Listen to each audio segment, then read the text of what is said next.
Hello అండి. అందరికీ నమస్తే. నేను హారిక. సో, హైదరాబాద్‌లో హైడ్రా ఎంత సంచలనం సృష్టిస్తుందో మనం మొదటి నుంచి చూస్తూనే ఉన్నాము. అయితే ఇప్పుడు ప్రస్తుతం అమీన్‌పూర్‌లోని వందన్ కాలనీలో ఉన్నాము. ఈ వందన్‌పూర్ కాలనీలో ఏం జరుగుతుంది అనంటే, రోడ్లని ఆక్రమించి అక్రమంగా ఇల్లులు కడుతున్నారు అని చెప్పి హైడ్రాకి ఒక కంప్లెయింట్ ఎళ్ళింది. ఈ కంప్లెయింట్ వల్ల ఇక్కడ హైడ్రా అధికారులు హుటాహుటిన వచ్చి ఇక్కడ కూల్చివేతలైతే చేపట్టారు.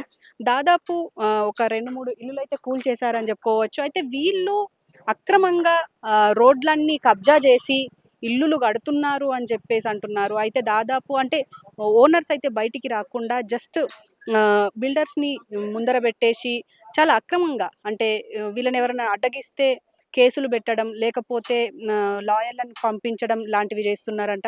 సో, దీనికి సంబంధించి మనతో పాటు ఇక్కడ మాట్లాడడానికి కంప్లెయింట్ చేసిన వ్యక్తి ఎవరైతే ఉన్నారో ఆయన్ని అడిగి తెలుసుకుందాం. ఆయన ఇక్కడే ఉన్నారు.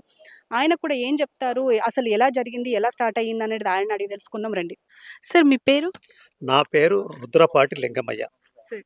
సార్ అంటే ఇప్పుడు ఈ ఇల్లు రీసెంట్‌గా కట్టడం స్టార్ట్ చేశారా? లేకపోతే అంతకు ముందు ఉండేనా? రీసెంట్‌గానే హ్మ్. రీసెంట్‌గా కట్టడం స్టార్ట్ చేశారు. ఓకే. అంటే మీరు 15 ఇయర్స్‌గా ఇక్కడ పోరాడుతున్నాం, ఇక్కడ ఇల్లు కట్టకుండా అని చెప్పేసి అని అంటున్నారు. ఎలా? ఎందుకు? ఇక్కడ మా ఇల్లు ఇదేనండి. హ్మ్. నేను బీహెచ్ఎల్‌లో రిటైర్డ్ బీహెచ్ఎల్ ఎంప్లాయీని నేను. ఓకే.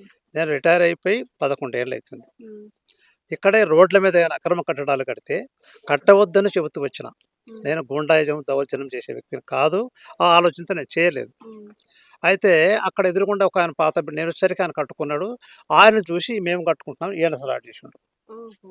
ఒకళ్ళని చూసి ఒకళ్ళు. హ్మ్. ఇప్పుడు దీని చూసి దాని ముందోళ్ళు కూడా కడుతుర్రు ఆల్రెడీ. హ్మ్. మన 2, 3 బిల్డింగ్‌లు తయారవుతున్నాయి.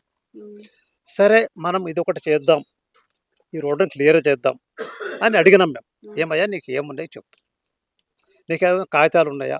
రిజిస్ట్రేషన్ పేపర్స్ ఉన్నాయా నీకంటే, ఉన్నాయి సార్ చెప్పు. దానికి ప్లాట్ నంబర్ లేదు, బౌండరీస్ లేవు, హ్మ్. సర్వే నంబర్ లేదు. మొత్తంగా ఇది కాలనీకి సంబంధించిందే కాదు. ఓకే. అంటే ఇప్పుడు వీళ్ళు అక్రమంగా కడుతున్నారని మీరు అంటే ఫిక్స్ అయిపోయింది. మీకు ఫిక్స్ అయ్యారు. ఆ! అయితే మరి వీళ్ళెవరు? అంటే ఎవరి తాలూకా అదేమన్నా ఐడియా ఉందా సార్? అడిగినామమ్మా. హ్మ్. వాళ్ళు రావటం లేదు బయటికి. అసలు. వాళ్ళు బిల్డర్స్‌ని ముందు పెట్టి వాళ్ళకు డబ్బులు ఇచ్చుకుంటా ఎనకుండా కట్టిపిస్తూ ఆ డ్రామాలు ఆడుతున్నారు. ఆహా! నా మీద కేసు పెట్టారోళ్ళు. అవునా? హ్మ్. ఓకే. లింగమయ్య ఇట్లా కాలనీ ప్రెసిడెంట్ అదంటే మమ్మల్ని కట్టనిస్తలేడు అని చెప్పేసి నా మీద కేసు పెట్టారు. హ్మ్. కేసు పెడితే ఇదేంటయ్యా నేను ఎవరి మీద కేసులు పెట్టలేదు.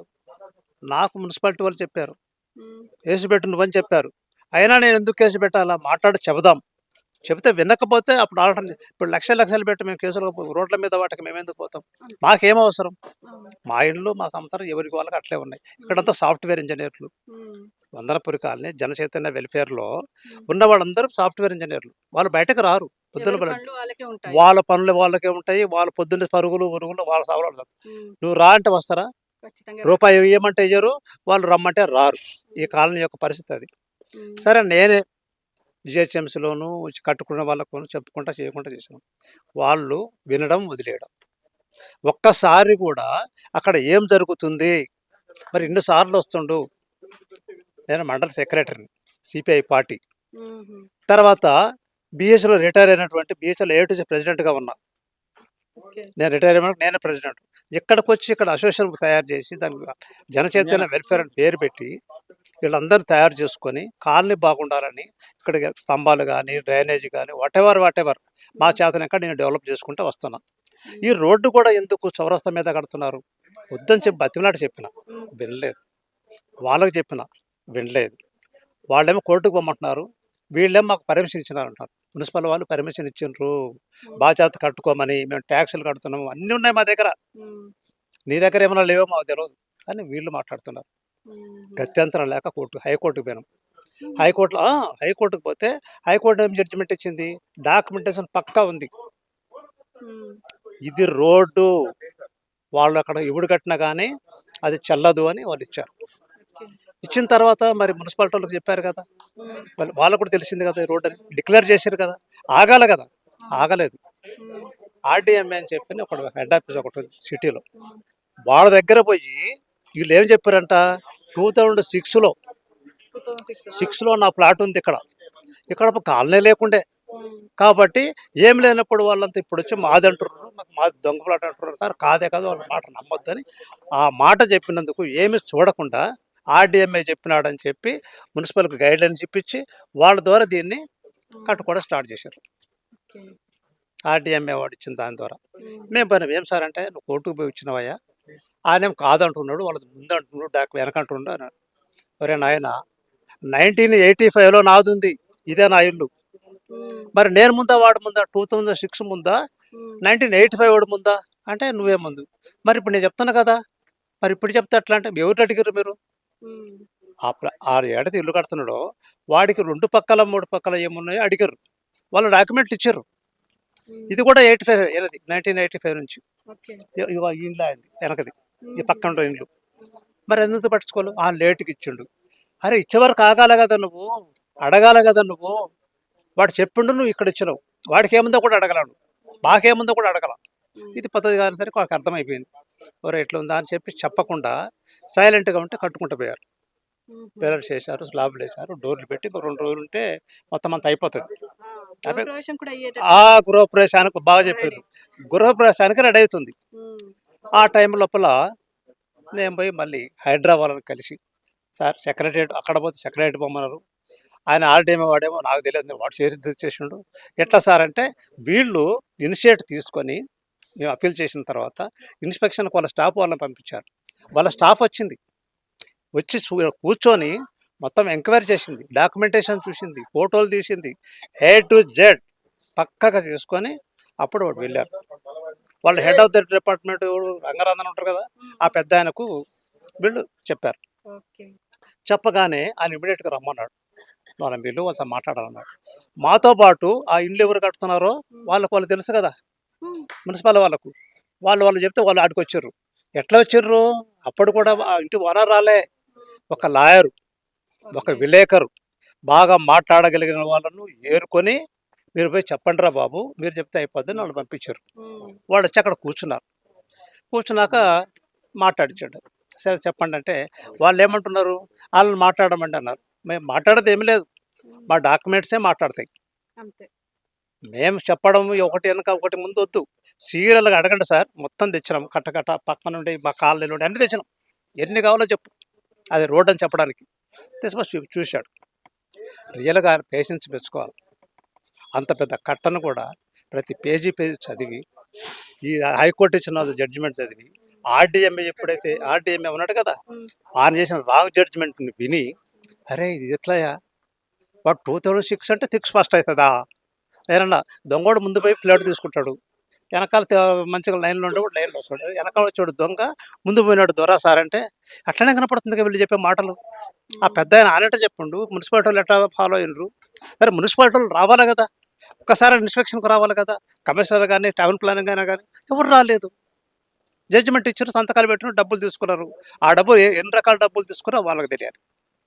తీసుకున్నారు, వాళ్ళని కట్టుకోమన్నారు. అది చెప్పేసరికి ఆయన సరే ఓకే డాక్యుమెంట్స్ మీ పక్కా ఉన్నది, మీది 100% నువ్వు పెట్టిన జడ్జిమెంట్ రోడ్ అని తెలుపుతుంది అన్నాడు. మీరు చెప్పండి అన్నాడు. ఆ లాయర్ ఒకరిని పంపించారు కదా, ఒక మేడం వచ్చిండ్రు, ఒక బాబు విలేకరు వచ్చాడు రామచంద్రపురం నుంచి, టీవీ నైన్ ఏదో అంటారు. వాళ్ళు చెప్పమంటే సార్ మేము చెప్తే కొంచెం మాకు టైం కావాలి సార్, అది కావాలి. నీకు టైం ఇచ్చుడు కాదరా స్వామి, నువ్వు ఏం తెచ్చినావు పెట్టు, ఇక్కడ వాడి దగ్గర ఏముండని పెడతాడు. మాట్లాడడానికి వచ్చిర్రు, ఏదో కన్విన్స్ చేద్దాం, ఆయన కూడా బుట్టలు వేసుకుందాం ప్లాన్ వచ్చారు వాళ్ళు. ఆయన బుట్టలో పడే వ్యక్తి కాదు. రంగనాథ్ పవర్ఫుల్. ఆయన ఒక్క మాట మాట్లాడితే 100% పర్ఫెక్ట్ మాట్లాడతాడు, తెలుసుకోవాలి మాట్లాడు, తెలిసిన తర్వాతనే మాట్లాడతాడు. అంత పవర్ఫుల్ మ్యాన్. చూసిండు, అన్నీ ఆలోచించుండు, ఇంకేం లేదు, దాన్ని ఏమంటే తీసేయాలా, వీళ్ళు ఎక్కువ తక్కువ మాట్లాడితే క్రిమినల్ కేసు పెడతా, మీరు దొంగతనం చేసి మళ్ళీ దాన్ని కప్పిపుచ్చుకోవడం కోసం వాడిని రాకుండా ఆపేసి మీరు వచ్చి మాట్లాడతారు ఇక్కడ అని ఆయన సీరియస్ అయ్యాడు. అంటే ఇక్కడ మొత్తానికి మున్సిపల్ వాళ్ళు అక్రమంగా ఎవరికంటే వాళ్ళకి పర్మిషన్స్ ఇచ్చేసి ఇలా అక్రమ కట్టడాలకు అనుమతులు అయితే ఇస్తున్నారు అట్లా చేయడం వల్లనే అక్రమ కట్టడాలు జరుగుతున్నాయి. ఇవాళ అమీర్పూర్ మున్సిపల్లో తెలంగాణ స్టేట్లోనే నంబర్ 1 ఉంది అక్రమాలకు. ఇప్పుడు మీ ఎదురుకుండా కనపడుతుంది బిల్డింగ్, ఆయన అదుకో అక్రమ కట్టాడు, దీనికంటే ముందు ఆ రోడ్డు మీద దాయరగూడ కాలం, దాని ముందు ఇంకొకటి దీనిలా కట్టిండు వాడు రెడీగా ఉన్నాడు, దాని పక్కన ఇంకొకడు. ఈ రోడ్లన్నిటికీ ఒక అడ్డం కట్టేశారు, ఈ పక్కన రోడ్డు అడ్డం కట్టుకుండు, ఆ పక్కన రోడ్లు బంద్ చేసారు. అంటే ఫస్ట్ రోడ్డు బంద్ చేయాలా, లింగమయ్య ఎవడు రాడు, ఇక ఎవడు రాడు, లింగమయ్య వస్తాడు బీచ్ల ఎంప్లాయి. ఆయన ఎక్కడోడు కాదు, ఎక్కడో ఆంధ్ర నుంచి వచ్చి ఇక్కడ ఉన్నాడు. దూతంటే పరుగుతాడు. ఇది దూతంటే పరిగెత్తే ఘటన కాదు ఇది. కొన్ని ఏళ్ళ నుంచి పోరాటం చేస్తున్నా నేను. నేను ఒక్కడే చేస్తున్నా నేను. నేనేంది రోడ్లను రోడ్లాగా ఉంచండి అంటున్నా. నేను గూండాను కాదు, రౌడీని అంతకంటే కాదు. నేను I'm N Indian. Andhra, Telangana, జిల్లా, గల్లీ ఇవి నాకు పనిచేయవు. ఆమె పుట్టుకతోనే ఐఎమ్ ఎన్ ఇండియన్. ఎక్కడున్నా కూడా నేను ప్రశ్నిస్తా తప్పు జరిగితే. అది నా కాన్సెప్ట్. ఓకే. సో ఫైనల్‌గా అంటే రంగనాథన్ గారైతే మంచి రెస్పాన్స్ అయితే ఇచ్చారు. మీరు వెళ్ళగానే దానికి మొత్తానికి క్లియర్‌గా ఇది ఈ కార్యక్రమం చేపట్టారు. రంగనాథన్ గారు రియల్ హీరో. Real hero. ఆయనకు అడ్డు చెప్పేవాళ్ళు రియల్ జీరోలు. రియల్ జీరోలు వాళ్ళు. ఇవాళ ఎవరైతే ఉన్నారో రేవంత్ రెడ్డి గారు, సీఎం గారు, ఆయన తీసుకున్న డిసిషన్ ఎక్సలెంట్. కొందరే వాళ్ళ ఆస్తులు పోతున్నాయని, వాళ్ళ చుట్టాల ఆస్తులు పోతున్నాయని రోడ్డు మీద మాట్లాడుతున్న చూడు, అది చాలా తప్పు. కానీ ఏంటంటే ఇప్పుడు మీరిప్పుడు అన్నట్టుగా ఇప్పుడు మీరు ఇక్కడ ఎక్స్‌పీరియన్స్ చేస్తున్నారు. మున్సిపల్ వాళ్ళు అక్రమంగా అన్నింటికి పర్మిషన్స్ ఇవ్వడం వల్లనే ఇక్కడ కట్టుకుంటున్నారు. ఇప్పుడు ఇప్పటి వరకు ఆస్తులు నష్టపోయిన వాళ్ళు కూడా చాలా మంది ఇలా అక్రమంగా కట్టుకున్న వాళ్ళే. ఎందుకంటే వాళ్ళకి తెలీదు ఇది బఫర్ జోన్‌లో ఉంది, ఎఫ్‌టీఎల్‌లో ఉంది అని చెప్పేసి వాళ్ళకి తెలీదు. ఎందుకంటే ఏదో బతకడానికి వచ్చి తక్కువ డబ్బులో వస్తుంది అని చెప్పేసి కొనుక్కున్నారు. ఆళ్ళు ఇప్పుడు నష్టపోతున్నారు అంతే. వాళ్ళకి మీరేం చెప్తారు? నేను అంటున్నా, అమ్మేవాడు అమ్ముతాడు, కొనేవాడు కొంటాడు. అమ్మేవాడు కొనుక్కునేవాడు మధ్యలో ఏం జరుగుతుంది? మోసం జరుగుతుంది. కొన్ని నిజాలు జరుగుతాయి. మీరు ఎవరి దగ్గర మోసపోవద్దు. డాక్యుమెంటేషన్ ఒకసారి 2 సార్లు చూడండి. ఆ పక్కన ఉన్న వాళ్ళను తెలుసుకోండి. ఆ ప్లాట్ పక్కన, ఆ ఇంటి పక్కన ఎవడున్నాడో అని అడుగు కనుక్కోండి. అన్ని తెలుసుకున్న తర్వాతనే ముందుకు నడవండి. వాడు తక్కువ వస్తుందని చెప్పి అమ్మితే నువ్వు దూరినవనుకో, పోయేది నువ్వే. ఇచ్చినోడు బాగానే ఉంటాడు, పన్నోడు నువ్వు పోతావు అనేది చెప్తా. అట్లా పనులు చేయొద్దయా, తెలుసుకొని చేయండి, మీరు బచాయిస్తారు అని చెప్తాను. అంతే. Thank you sir. Thank you very much sir. ఎవరైనా కానీ ముందుకు జాగ్రత్తగా ప్లాట్ ఏంటిది తక్కువ రేట్లో వస్తుందంటే దాన్ని ఎన్క్వైరీ చేసి 4 రకాల ఎన్క్వైరీ చేసి దాన్ని అందరూ డబ్బులు అంటే మామూలుగా రాదు.